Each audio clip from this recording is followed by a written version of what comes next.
茶餐廳好，太極班都好，其實都會有人陪你啊。Hello，我係 Winnie 啊，又到咗天使神諭卡嘅占卜時間啦。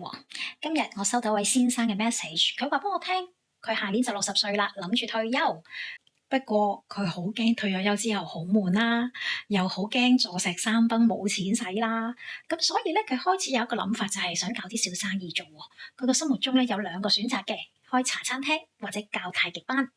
好啦，咁佢所以咧而家就想知道究竟邊一樣比較啱佢啦，同埋個資金方面嘅問題。咁我哋開隻牌睇睇實際情況係點樣先啦。卡牌話2樣都得嘅。2樣都好好玩嘅，而且同埋本身呢2樣嘢咧，先生都係有興趣嘅。咁我哋開2隻牌睇睇比較啦，係啦，就係太極班同埋茶餐廳啦，係啦。咁我先抽第一隻牌就係太極班，另外茶餐廳，2個出嚟嗰個牌咧都係差唔多。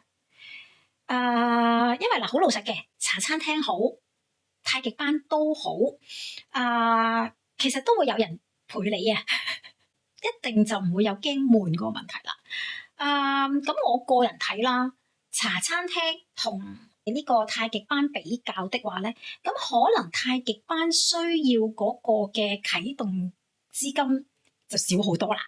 因為你茶餐廳其實好多濕濕碎碎嘅嘢要用噶，咁首先第一樣就係個鋪啦，跟住你伙計啦、入貨啦，其實好多嘢。咁我諗如果你退休，咁理論上就應該揾一份工，唔好話真係要咁勞累啦，係咪？除非你係去一間茶餐廳打工，嗱咁又唔同喎。都可以做到嘢，但係你就變咗相對地就冇咁 flexible 咯。咁但係如果你話做一個太極班嘅導師，咁你嘅時間就容易安排好多，容易遷就好多，同埋唔需要乜嘢啟動資金啊。基本上你只需要一傳十，十傳百，話俾人聽你有教班就 OK 啦，係咪？咁如果我個人比較建議咧，就係太極班啦，係啦。最主要係啟動資金基本上可以話係好低啦。另外嘅就係靈活度好高，係啦。咁你唔需要有任何掣肘，你中意點安排都得。咁你可以就翻你自己嘅作息時間去安排所有嘅嘢。呢個我覺得重要，因為始終靈活性大嘅話咧，你會開心啲咯。唔使話，我今日又要點啊，又焗住要咁樣啊，你就會覺得難安排時間啊，係啦，咁我會覺得太極班比較好啲嘅。咁如果講完呢2隻牌之後，你都覺得唔係好安心，咁點算啊？咁即係話你本身對於冇一個穩定工作呢件事咧有恐懼啊。其實呢啲都係糾結嚟嘅。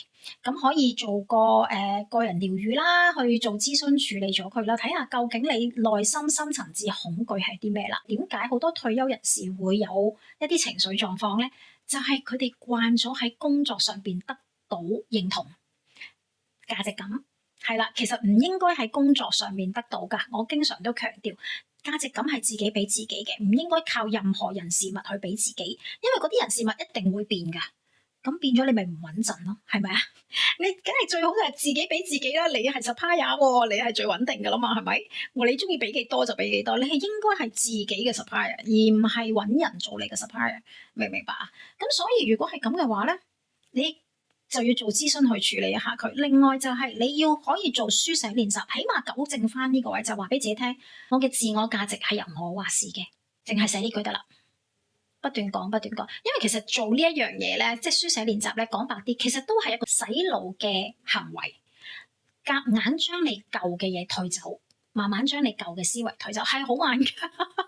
你諗下，你本身你用咗幾廿年都係有個錯嘅思維，就係你要靠人哋去定嚟位你嘛，你靠人哋去俾價值你嘛。咁你用咗呢咁多年，你唔係諗住寫幾句就搞掂係嘛？